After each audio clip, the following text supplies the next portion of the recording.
All right, Chelsea fans, welcome back to another episode of the London is Blue podcast. As always, host Brandon, join my co-host Nick. No, Dan, he is on vacay, so we're bringing in Dennis, a friend from up north, couch critic himself. How you doing, sir? I'm pretty good, man. I went to the gym, worked on my, rehabbing my shoulder a little bit. Yeah, I'm pretty good, but would have liked to have seen a bit of result today. How about that? Did you work on your finishing while you were there? Did you? I think Chelsea could use me if that's what you're asking. Yeah. Yeah. I'm just saying, are you ready for the call? Because, Talk to your boys, man. I'm ready. Yeah, a bit of a focus to say the least. This one is going to be the Dortmund first leg match review, as you already know. So we'll be breaking down everything about the approach to the match and the quality of football played. We'll talk about the goal scoring problems persisting even abroad, and then what needs to happen in the second leg to advance to Stamford Bridge. And we might have the answer, actually. So before we get into it, as always, we love to do the 3-word match review. Get a temperature check for all of you out there. How you doing after this one? Per usual, tons of responses. Usually it's Dan's responsibility, Nick, so I'm going to need to have you fill in for us.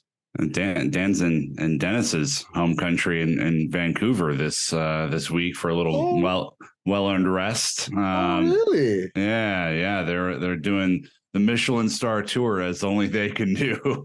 There's a couple good restaurants there, I must say. Yeah, so they're hit me up if he needs to know. Yeah, they're out there. Yeah, they're killing it this week. So I will take responsibility for this. As you might expect, there's a few about scoring goals. DJ Fantasy with need a striker. Clayton with still firing blanks. Matt Gottlieb with this is fine with the, of course, iconic meme. JL Hines with are we Brighton? ? Not sure if good or bad. Carefree Youth with only halftime, which is very true. Andrew McDougall, one of the Porto Five, with not Potter's faults. And finally, Il Harry, are we cursed? It's a great question that only Brandon can answer with his 3-word match review. So it's true that this is the burden I carry, Harry. I appreciate you pulling that one out. No, I put battered the wall, and I know it didn't account for much statistically. Eye test did everything we could have. Just did not get the ball across the line. No thank you to Emery Chan for that one. So yeah, Nick, you have another idea, another option for a solution.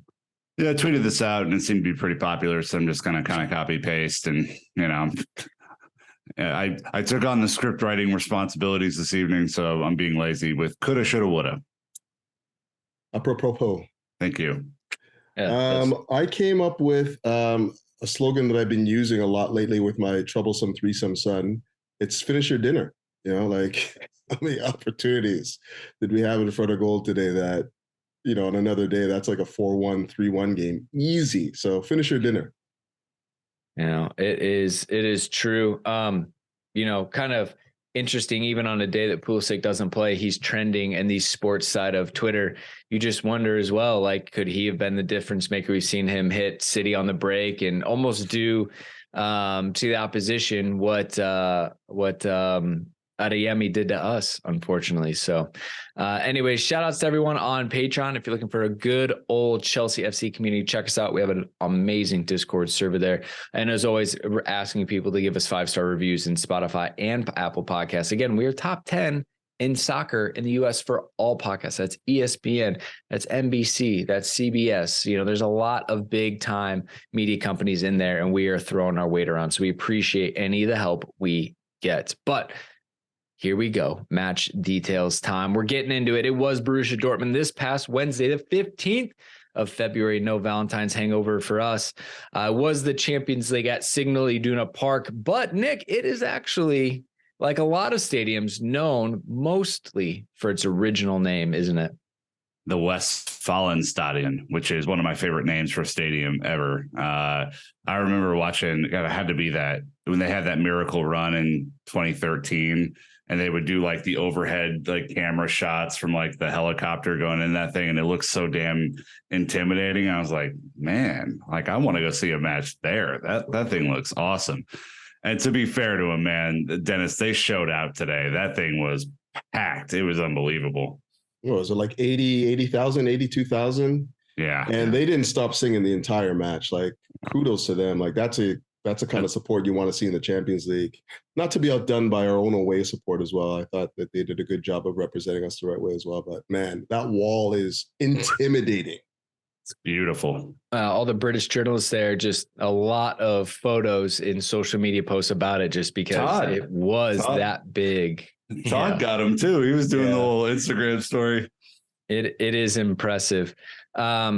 They added 20,000 seats just for this game as they look to expand. So normally it's 61,000, Dennis. It was up to 81 for this match. So did not know that. Yep. Scoreline, in case you missed, the Dortmund 1, Chelsea 0 goal coming from, as I said, Karim Adeyemi in the 63rd minute. So no highlights from the fifth stand-up as they do not have rights. So right into the lineup, Potter going back to his 4-2-3-1. A lot of similarities. We knew that there were gonna be a couple of forced changes just because of the way the Champions League roster was fit, which means Koulibaly came in. So Reece James on the right, Silva and Koulibaly in the middle, Chilwell on the left.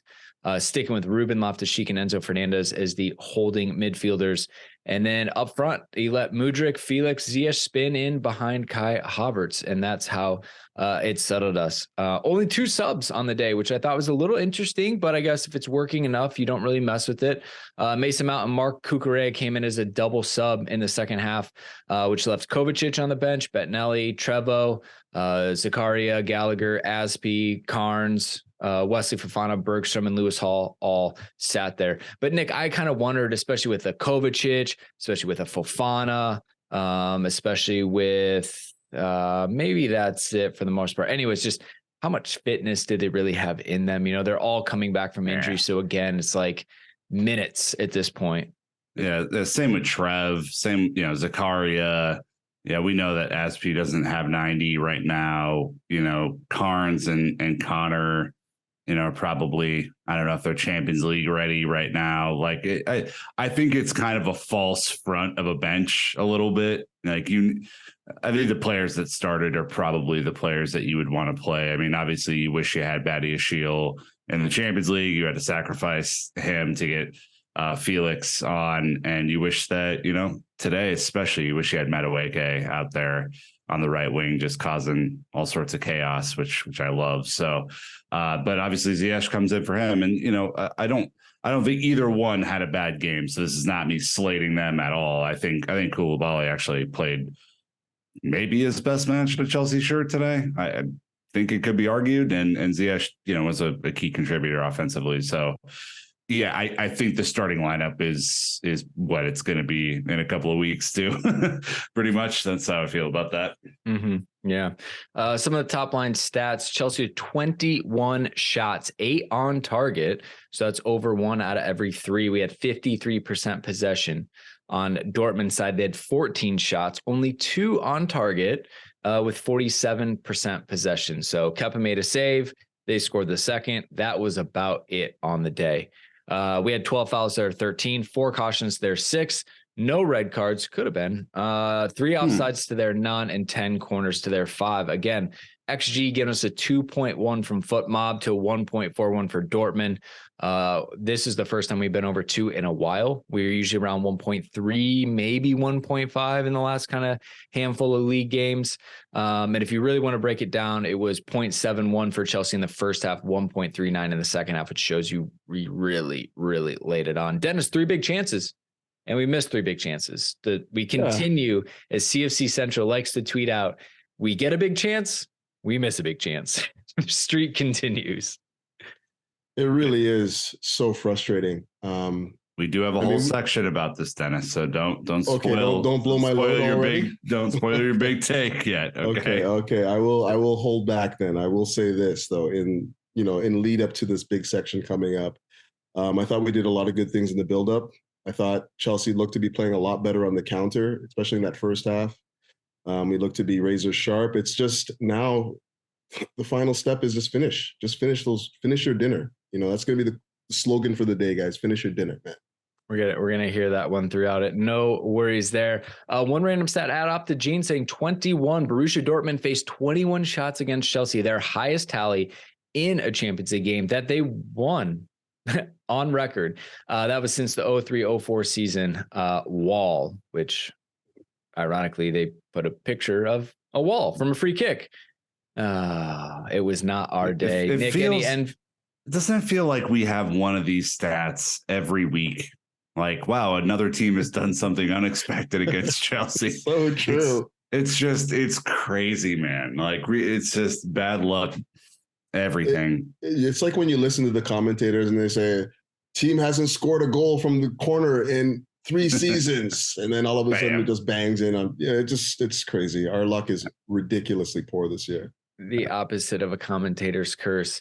Look, as predictable, Gregor Kobel got a 9.2 on SofaScore and an 8.7 on FootMob, and he was man of the match in both of those. So another summation, as Chelsea Youth was saying, the West Ham keeper stood on his head. It's just a Chelsea thing. It's what people do to us. It's the worst. So, and pet shithouse moment of the match, or, a bit of a dust up there at the end. Yeah, I think that's probably it. It's like the Cucurella mount, Yo, Mason found out how big Sule was real quick. He's a big old guy. He's a big boy, man. Yeah. So yeah, I mean, maybe you don't go fight the biggest guy in the yard. Maybe you take on one of the smaller ones. To be fair, I mean, Dortmund has some huge dudes. Yeah. I mean, Bellingham is big, but I actually thought that, like, comparatively, because they were on the same side a lot, like him and Ruben were a physical matchup, like, for each other. They were about the same size. I think Bellingham's a little bit broader, maybe shoulders, but Ruben stood, pretty clear up to him. He was clearing people out of the fight too. So yeah, they have some big people on that squad. Yeah. Another reason why I was glad to see Ruben play, though, his physical stature is something that we needed in that midfield as well. Yeah. Played a good game too. Let's be real. Like, coming back in and showing again that he can play in. He's just so versatile, man. Like, he can play in so many different roles for this team and gives you good minutes when he comes in, man. Perfect addition as a squad player, challenging for those roles as well. Yeah, which is exactly what we're going to touch on. We're going to start with the positives. So we're going to take our ad break when we get back. Again, positives. What did go well at times, playing beautiful football. So thank you to the sponsors, and we'll be right back. All right. So as Dennis was alluding to, there were some good things that happened in this match, albeit the 1-0 loss. Chelsea played an overwhelmingly positive match at Dortmund. Dominated possession. We even had 52% away in the first leg of a Champions League match. Had some good counterattacks. The passes were flowing at times, and the quality was there until you really got inside the box, or around the box. And then it dried up a little bit. So, I guess I'll throw in the Graham Potter quote. I think we can react to that and then kind of start to pick out some of the specifics, like you said, Ruben and things like that. Potter after the match said, quote, overall, we were pleased with the performance for big parts of the game. It's complicated away from home in the Champions League in a hostile environment against the team that's in a good moment. Remember, Dortmund are unbeaten in 8. So I thought it was an even first half, managed the game quite well. We had some chances to counter and we hit the bar.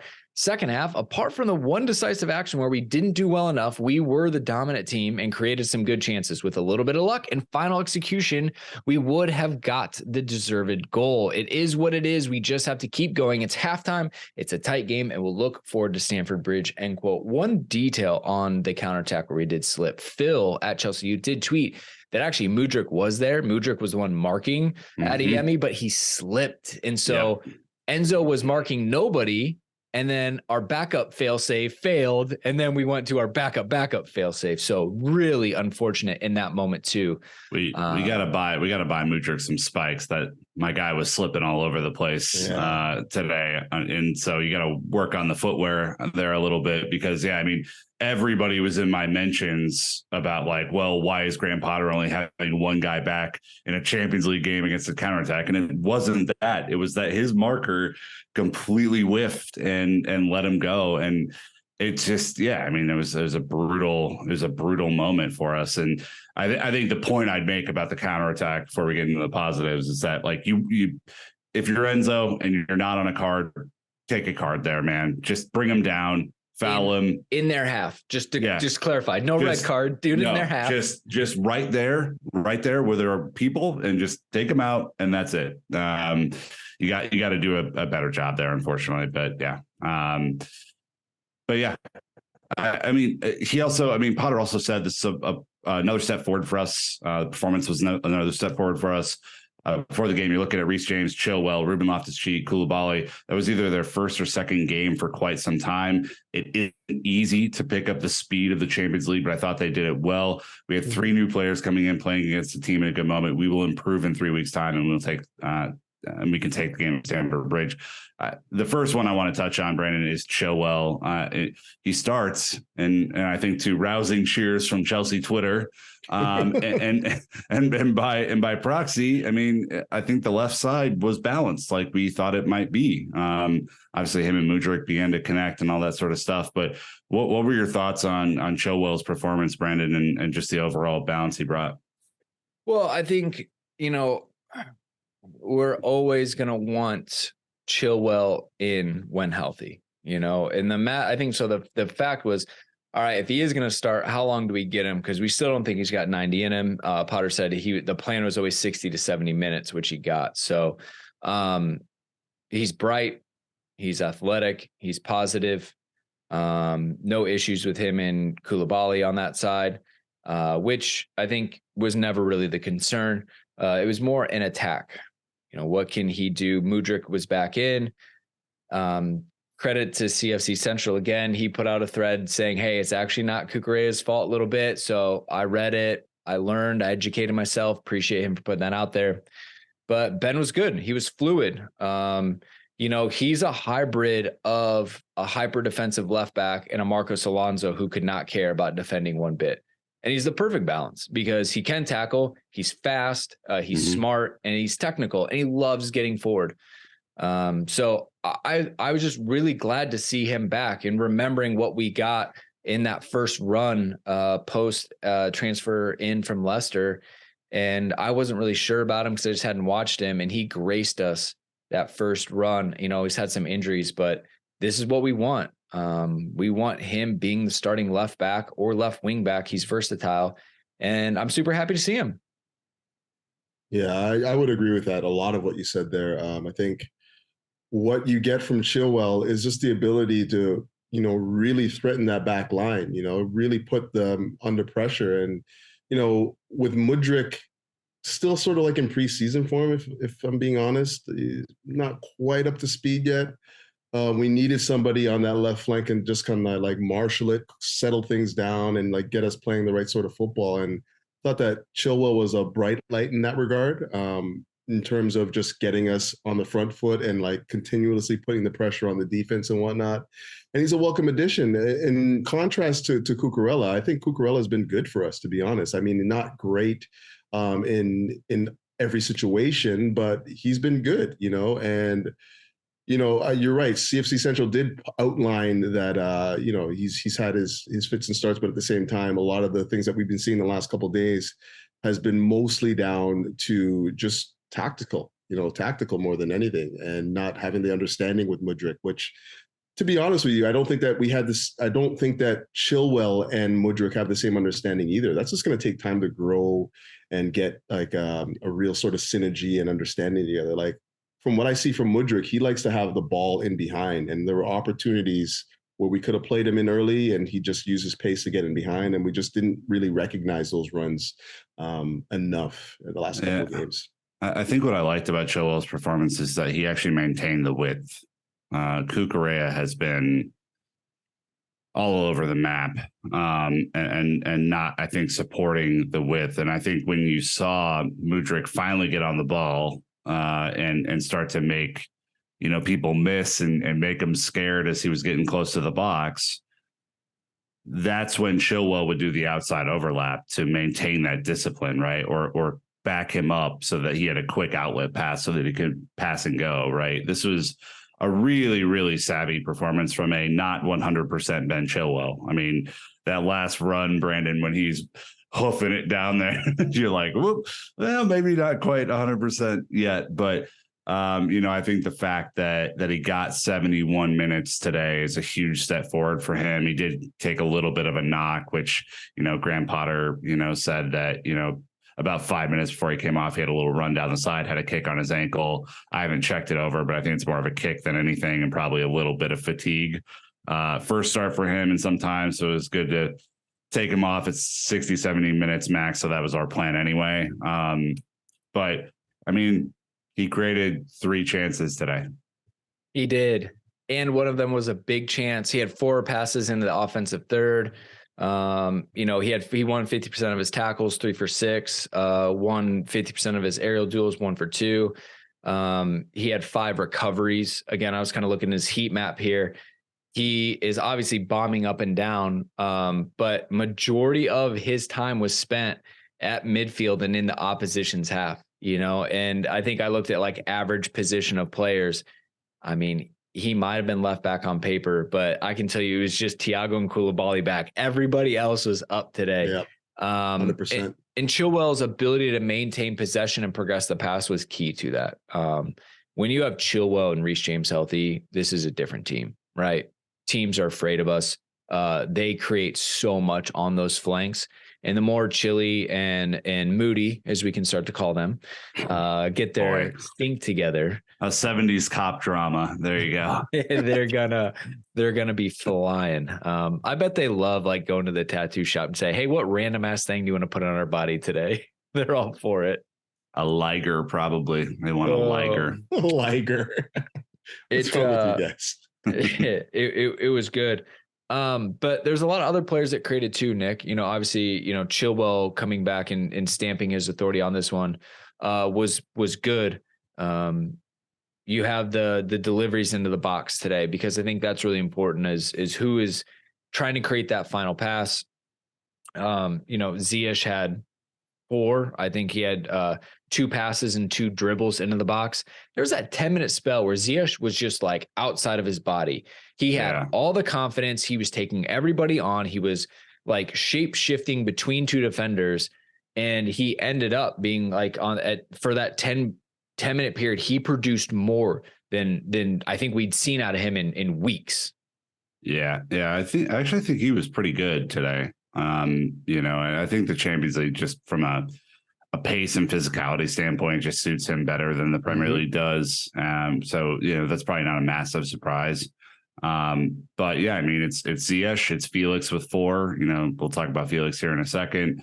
Havertz with 3, Mudryk with 3, Reece James with 2, and then a bunch of players on 1. Right. So I mean, that's I guess when you have 21 shots and you have 7 or 8 on target, there's some disparity. You have to have critical passes into players who can actually do something with the ball that you're providing. And there were, I think, many opportunities today, especially if you think back to the Koulibaly shot. Like he's wide open. I mean, we haven't had a wide open player in the box for, it feels like 3 or 4 years. And that felt like wow, that's a real team, passing the ball in the box and finding the open guy. So yeah, I was pleased, I think, with the overall flow of the attack today. I mean, I know obviously we didn't score. We're going to talk about that next, but this is the part where we can sing some praises, Dennis. And I think there's a lot of good stuff in here, from just a passing perspective.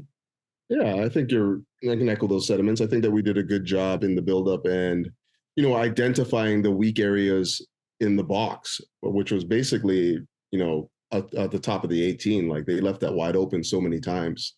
And we had more than a few opportunities to just really hurt them and just didn't take any of them. But yeah, overall, you guys were right. There was a purple patch of form from Ziyech today. Like it was, I mean, he's so predictable. Like that's the only thing that I really just gets my gears going. Like you just know what he's going to do every time. And the unpredictability is kind of what you want in the wings. Like you want to have somebody that you can go left or right. Is he going to swing it across? He's going to take you to the byline. And he doesn't really provide a lot of that. But, that cross, that inward cross, that inverted cross that he seems to be, his go-to move, it was quite effective today. Like we got more than a few opportunities off of that. There were a couple times where, and I know the instance that Brandon's talking about where he basically just ghosted into the box and then let off like a I thought he was going to score. The way he hit it, it looked like it had so much venom attached to it. I thought he was going to score for sure, but unfortunately, it was blocked. But like overall, I think that our build-up phases were much, much more improved, and it's basically just because we had more people on the ball that were doing the right things with it and had an understanding of how to build an attack, how to put in a cross, how to put in a pass, and whatnot. So, overall, I was quite pleased with the build-up phase. But as you say, like that final phase, where you really need to be clinical, especially in the Champions League, we just weren't good enough. Just were not good enough.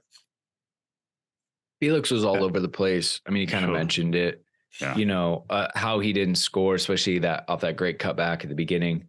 He had 2 passes and 2 dribbles in the box. He also won a shit ton of duels. He had a really high XG. Like, he was all over the place.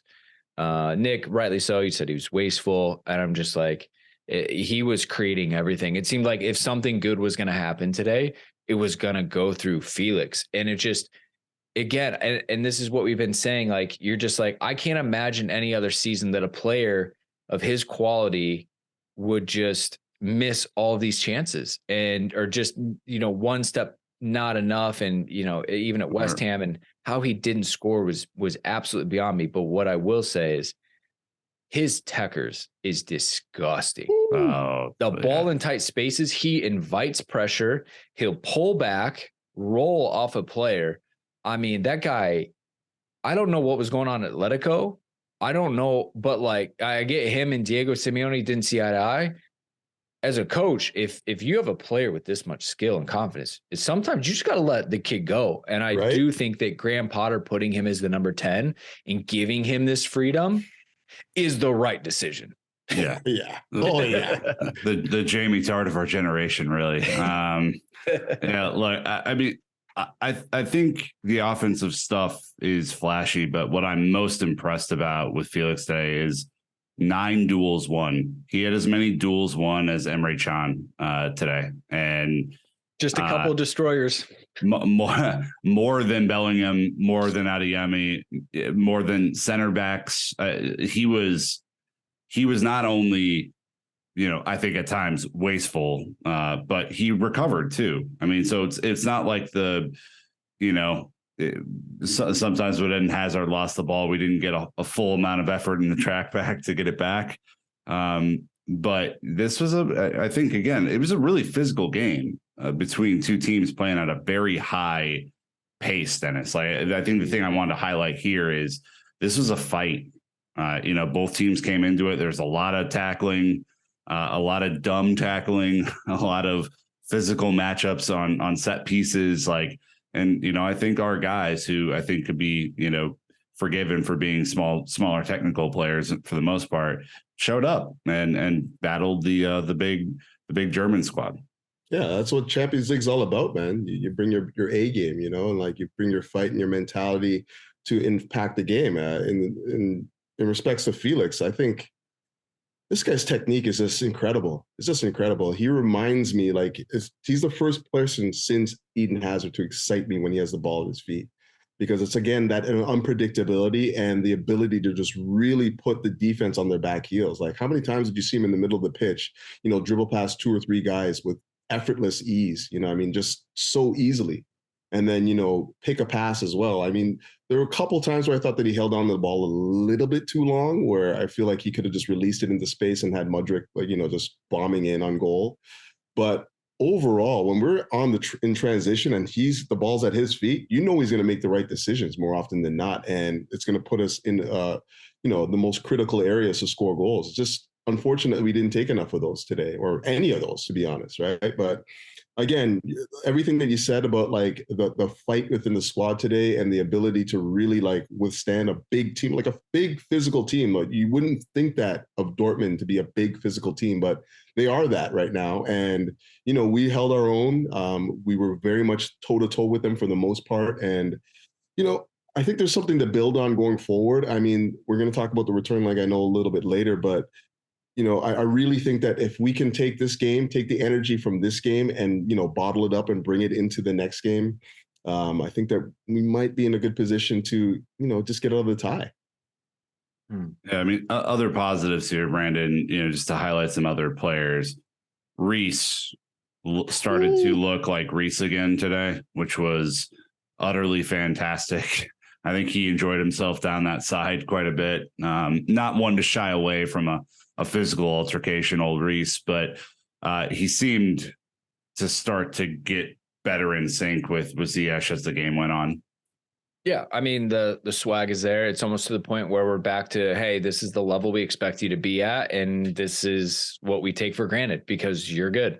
Once he starts to mean mug players, once he starts to pick their pocket and then kind of look back at them, that's when Reece is humming on all cylinders. So there was no doubt about that, and you really didn't have to worry about the right side at all today because Reece James.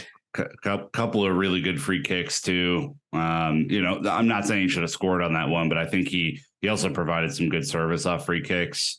I thought the midfield was kind of quietly efficient today.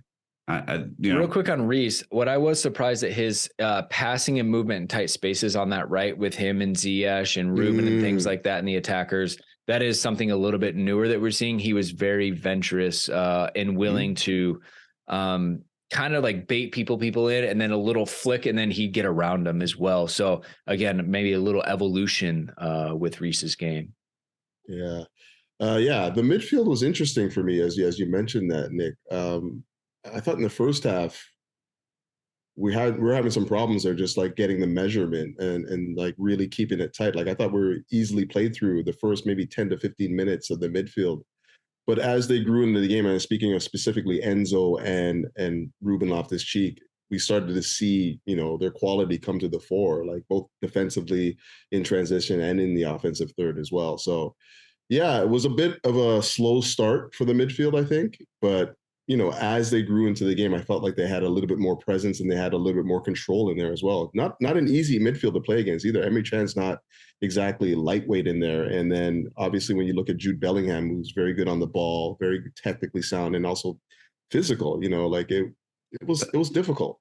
The combination didn't let Bellingham do much though. Yeah. If you look at what we saw in like the World Cup or any of Bellingham's like previous performances for Dortmund, like the dude runs the show. Like he's kind of a one-man band in there, and Chan is just there to kind of to clean up messes and kind of cycle the ball and stuff like that. But I thought that Ruben did a good job today. I know he gets a lot of hate on Chelsea Twitter. I really don't get it. Like when you think about someone well, that's like your fourth, fifth choice midfielder or whatever, like however you want to categorize him. You think of world football, how many teams can say that they have a Ruben Loftus-Cheek in that position in the middle? He's a very, very good midfielder for where we slot him in terms of like, the pecking order. And not to mention the fact that he's versatile. Like when was the last time he's never played the 6 before? Like he's usually an 8, 10, or even further forward sometimes, like on the flank. And now he's playing. We've seen him playing right wing back under Tuchel, which was kind of weird. We've seen him play center back, which is also weird. And we've seen him in the 6, and he's looking like he's ready to fight for that position there. Like I thought he was fine. He's not a CDM, tidy. Brandon. He's tidy. He's not gonna clean up every mess. He's not going to be N'Golo Kante, which I think people are just so desperate for N'Golo to come back. Yeah. I'm one of them, but I thought he was fine. And I thought Koulibaly was fine. I know I mentioned this earlier, but he was dominant in aerial duels today. Absolutely everywhere. He did the stupid ass thing where he got baited at the end on that counterattack by, I think it was, I forget their right back's name, but he over pursued and then had to go catch up. And then, luckily we had covered, but he didn't do the dumb stuff very much today. And I think really played within himself. And between him and Silva, Brandon, you mentioned like they were the only two back for a lot of that second half, just kind of pinging balls around. So, and, wish he would have had the goal. That would have been really nice for him too. Ooh, good strike.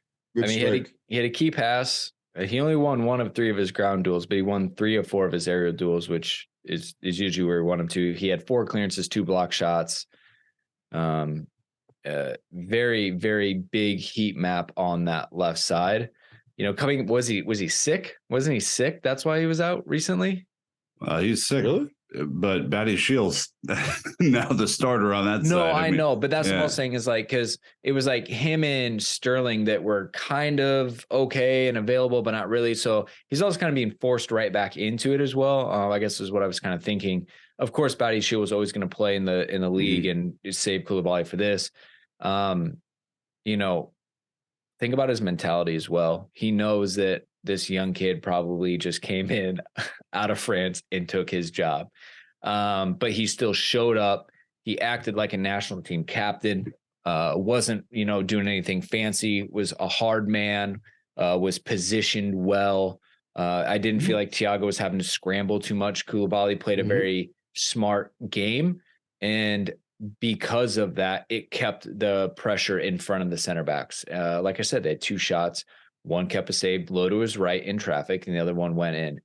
At the end of the day, that's all you can ask for from a defensive unit. And he looked good. He's one of our higher rated players on SofaScore. He didn't do anything crazy, but again, like he should have had that goal. Super unlucky. And the fact that he put that much pace on it and on frame as a center back, can you imagine the rush of blood that went to his head? He is not used to that. Normally it's an aerial ball he's smashing in with his head. He settled it and hit it. Like, that's too much time for a center back. But I think that's the point. What you just said is like, you don't do anything crazy. You play within yourself. It's really, really hard to score against us. Like, I mean, Chelsea's defense, I think, is 3rd in the Premier League this season. And, I think we did some foolish stuff in the Champions League group stages, but like, this is a really good defense. Like, the defense is not the issue, as we will talk about in the next section.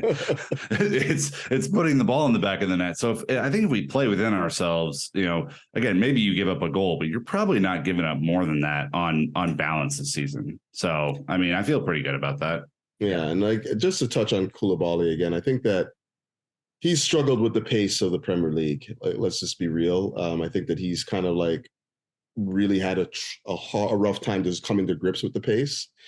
And the Champions League for me is an opportunity for him to just find his feet again. As much as it is a tougher competition in terms of like the level of teams that you're playing against, it's played at a slower pace, and I think that he's been able to like just recalibrate his positioning and like be able to like really find his feet again. So I think that the competition is helping him, and we're seeing more of the best of Koulibaly again, which again was on display today. I thought. Yeah.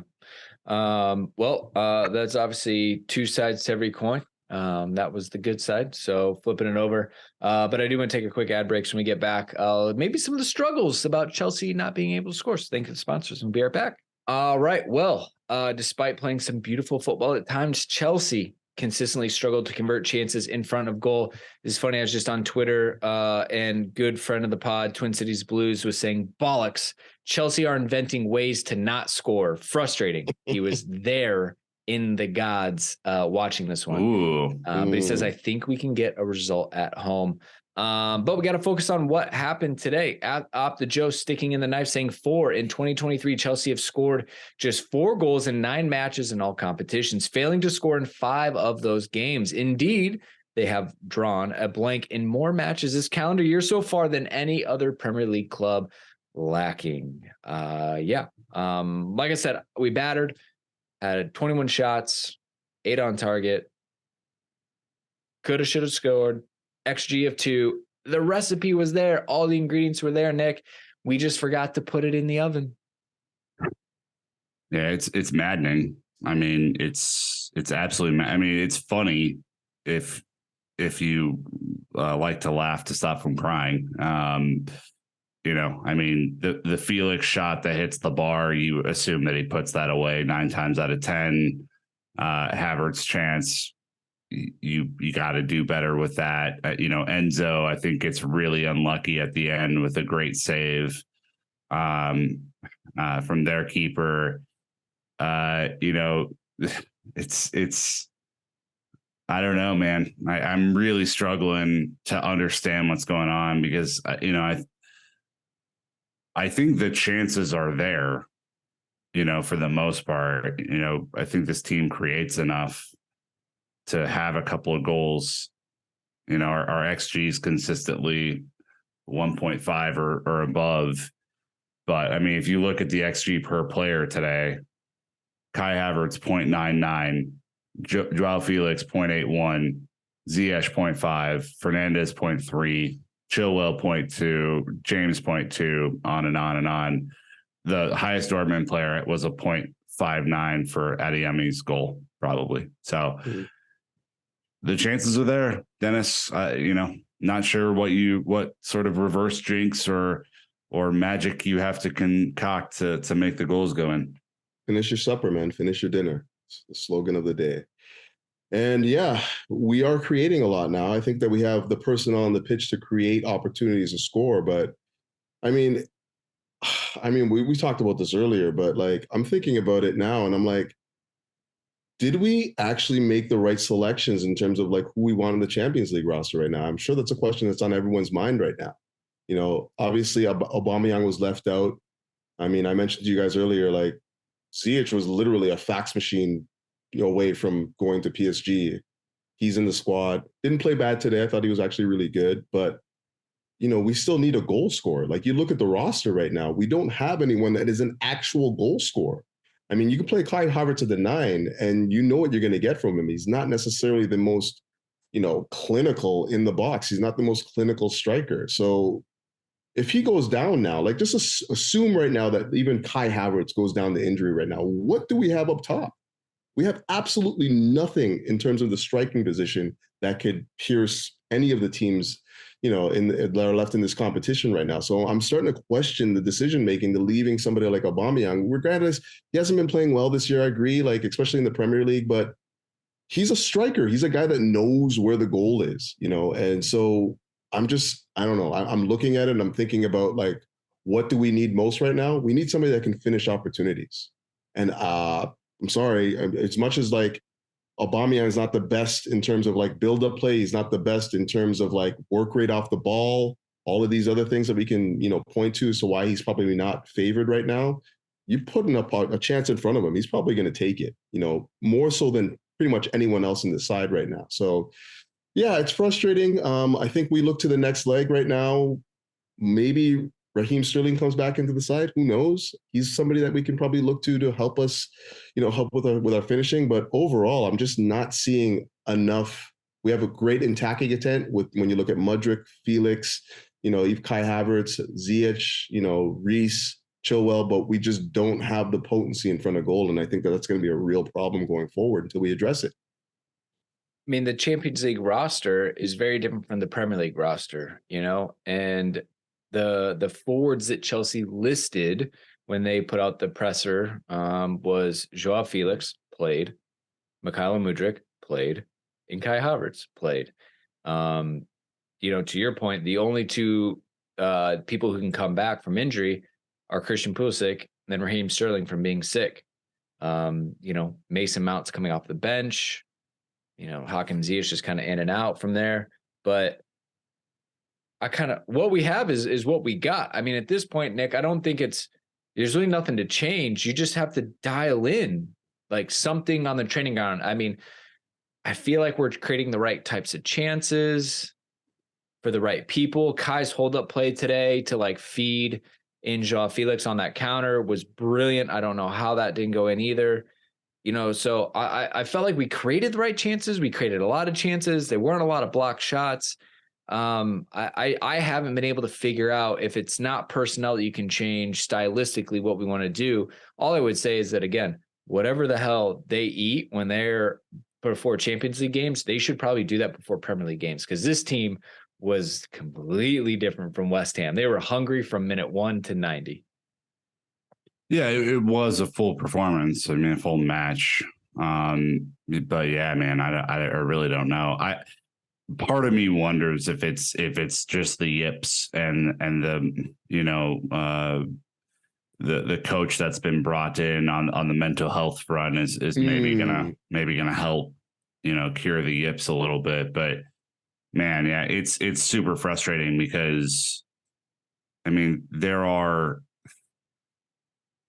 so many moments where you're like, oh, is this going to be the thing that gets us going this year? Is this going to be the thing that, gets Kai going or gets Felix going or gets Mudryk, off to a flying start, and it just doesn't happen. And I don't know.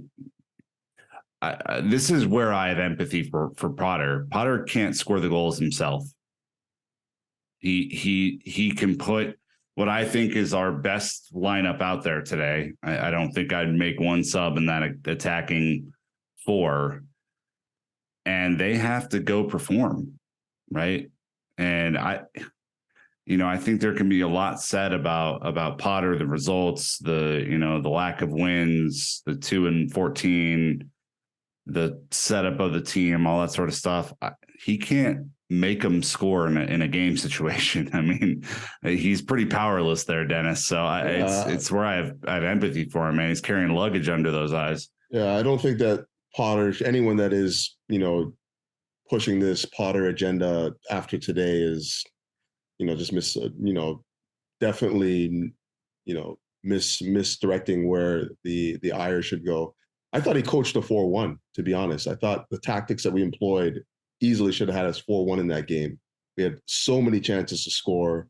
And, but finishing, we did everything but finish. I mean? So how could you fault the manager for that? He put everyone in the right position to get the best, chances to pierce the back of the net. And unfortunately, how many shots did we see just go right into the keeper? Didn't even have to move, like point blank shots going right into the keeper. And you can't coach that. Like that is, you need a striker. You need somebody that is clinical in the box, knows where the back of the net is. And unfortunately, as much as I hate to admit it, we don't have anyone at the squad like that right now. And when you look at the balance and the makeup of the roster right now, it just does not look balanced. Like we have too many wingers. We have so many wingers to come back into the side. Like we mentioned Pulisic, like Raheem Sterling, those guys are all wingers. And what do we have in the striking position outside of Kai Havertz right now? I don't see any. I'm intrigued though. Sterling did play that false nine for Pep. I wonder just for the sake of trying something different, right? Like, do we put him up top, or pair him in a 4-4-2 with either Felix or Havertz to just see if something different can happen there. I think he's the one right now. I don't see Pulisic playing a whole lot with Mudryk in there, through the end of the season. I think that might just be a rotation thing or a fitness thing. I think he's still a few weeks away anyway, but yeah. But Sterling is one that, he has Champions League experience. He has scored a bunch of goals. He has been up and down for us this year, but at least he has scored in the Champions League. Like we know he can. That might be the one. I don't know, Brandon, if we want to move on to how we change the narrative in 2 weeks, but that might be one thing I'd throw out there. Well, yeah. I mean, I think that they kind of go hand in hand because, I think people know this. We don't like to just sit and moan about things without trying to come up with solutions or ideas about how it can turn around. It's easy to say what's wrong. I mean, we all know it. Potter saw it too, so it's what can we potentially do? And the number one thing we can do, Nick, is take 21 Americans with us to the bridge and make some freaking noise, which is exactly what we're going to do. Now you're turn up, boys, turn up. You're underselling it now. It's going to be 24. You already did the math earlier. 21 with us. You're right. I implied the three amigos, as you would expect. Yeah. That's the biggest thing I think we can do is show up, have some pints at the cock beforehand, and make ourselves heard. Yep. Yeah. The pints are really key to that whole scenario. It's a math equation. It's really, you're dialing it up, but find a hotel, maybe be loud the night before. Dortmund can have their 20,000 extra people. That's fine. But can they compete with 24 pints? Very buzzed Americans rolling in there? No, I mean, look, I think the atmosphere, is one thing, to be real about it. I think you got a lesson in how to create an atmosphere at Dortmund today. I mean, again, I give them props that it's a huge amount of work that goes into the tifo, to the chants, to the whatever. I hope that everyone allows themselves, especially, the season ticket holders who have been going all year, who have seen nothing but, subpar results, be real about it. I hope everyone allows themselves to get behind the team and cheer them on, right? And really push to make it to the next round. As Chelsea gets healthier over the next couple of weeks, and as we continue to evolve as a team. Like, I think it's just a huge opportunity for this club to advance to the next round. Who knows if we go any further than that, but I hope the atmosphere is great. I also think, I mentioned Sterling, but I think the formation. Say his name. I was going to say it. Yeah. NG, man. I don't think he's ready. I don't think he's ready, man. I don't think he's ready. I don't know. I feel like that's an X factor right there. It would be a hell of a time for him to make his appearance. You dim the lights at Stamford Bridge, you put the fog out, you let him walk out of that tunnel all 5'4", and you just Undertaker's music. If he was announced in the lineup card when we were in the Cock Tavern, I think people would go crazy. Like I would feel. I think it's a rare thing for me, but it's optimism, and yeah, that would be insane. I would love to see him. Don't get me wrong. It's funny too. Like the last Champions League run, 2021, it was around this stage that he came back from injury and basically was man of the match in every game after that. So, I mean, fingers crossed. I think that he's a difference maker. He's the one real, I think, X factor that we have in the squad that can come in and really influence a game in a positive way. Obviously, you still need to score goals, but in terms of like just build up play and like just dominating on the pitch, I think that he's a guy that we can really use in that midfield in the engine room. If not NG, as you're calling him, I think Zakaria could be an interesting flex for this game if he's healthy, right? Yeah. Allow Enzo to get forward a little bit more, because Zakaria is more of your classic defensive midfielder, destroyer, clean up messes type of player. Maybe that's a flex. Maybe you just try and push Enzo as close to goal as you can manage, right? Without stranding Zakaria too much on an island, and maybe his extra passing above or over the top or through the sides would be the right move. I'm not 100% sure, but that could be an option. Absolutely. At the same time, you kind of got to play the hot hand you have. Chelsea got, obviously a few matches in between now and then. They have Leeds that is going to be the Saturday before, which obviously we know because we're going to be there. You got to play Southampton this weekend, then it's Tottenham the next weekend, and then it's Leeds. So what I would say it's nice is we have one game a week, right, for the next 3 weeks, the 18th, the 26th, March 4th, and then you have this. So part of it is you're probably going to get 3 or 4 more bodies healthy. Heaven forbid no one picks up a knock or an injury, but you'd also feel like Potter's going to have a lot of time on the training pitch with this group. They're going to be getting ready for Leeds and Dortmund at the same time because of the limited roster in the Champions League and the flex that they have in the Premier League. Southampton are bottom of the table. You have to beat them. You got to beat Spurs, at least draw since we're away, right? Like from a moral victory standpoint. And then you play Leeds, who are probably going to have a new manager by that point. It's not an easy road, but I do think a lot of fans are coming out of this with a lot of hope and optimism that, hey, we can do a job against this team. And I think that like Dortmund, they were okay at times. They weren't great by any means. And so all we have to do is have a good day out and we're through, which is awesome. No away rules, right? No away goals anymore. So all you have to do is win on the day. Yeah. With 2 goals and the business is done. Given our recent offensive production, 2 seems like 10 to be fair, but I mean, I just want to see the team. I think last point on this and we'll move on. I just want to see the team go for it. I want to see them pressing super high. I want to see him winning back the ball in dangerous areas. I want to see players gamble with possession. I want to see them take chances. And I just want to see them rip the ball at goal as much as humanly possible in this match. Over 10 shots on target. That's what I want, because I think we can get a couple of goals out of that. Yeah. All right. Yeah. If we get anything close to that performance we got at Real Madrid at the Bernabeu last year, I think we go through. Something similar to that. But yeah, it's just got to be like truly balls to the wall and just go, like no hesitancy, no breaks, all gas, nothing, absolutely nothing. Just keep it going and use that forward momentum to drive and the home crowd, and the American contingent coming in with a full of pints, man. Just drive them on to victory, man. That's what we're looking for. Don't you worry about that, Dennis. that we have fully in our control. Right. Speaking of pints, the Dortmund fans unable to control themselves. Chelsea FC tweeting, Adeyemi scores. Quote tweeting, sorry for the delay. Admin's just been hit by a pint from above. To which Matt Law and Naz both confirmed.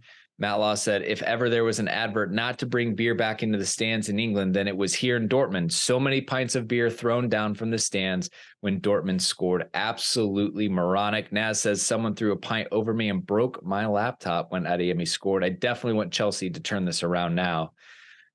He said he wasn't going to say it, but Eintracht is louder than here too. So he's a little pettiness, a little sticking it in. You get full-time BVB 1, Chelsea 0, and my laptop. Rough day out for the media, unfortunately. Poor Naz.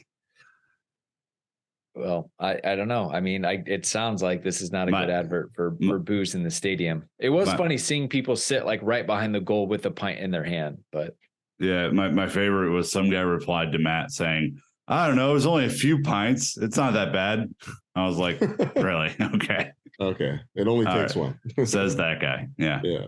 All right. So some of the other results from this round, PSG losing to Bayern 1-0, even with Bayern receiving a red card. Milan 1, Tottenham 0. Love to see that result. Benfica, Enzo's former employers 2, Club Brugge 0. Liverpool play Real Madrid the day this comes or next week. Oh yeah, sorry, I had to go backwards. Yeah, we're still in staggered weeks. So Liverpool, Madrid on Tuesday, Frankfurt, Napoli on Tuesday, Leipzig City on Wednesday, and Inter v Porto on Wednesday. So we're only halfway done. Yeah, only halfway. So more Champions League games next week, which is nice from a fan's perspective because more football that'll be coming. The 538 power rankings, which Dan loves to do here. Chelsea, a little bit of slippage. We're down to, I don't know, we're down here. They're thinking most likely this is where our road ends, is in the round of 16. They gave us a 36% chance of making the quarters, 18% of making the semis. But that's the beauty of it, Dennis. Chelsea love to be the underdog. They love to be the bad guys. We love to be the spoilers of the lovely media narrative. I think from a Chelsea's perspective, it would not be that shocking if we go out and mop up Dortmund in the second leg. That doesn't mean we're cocky and we're arrogant and we're expecting it.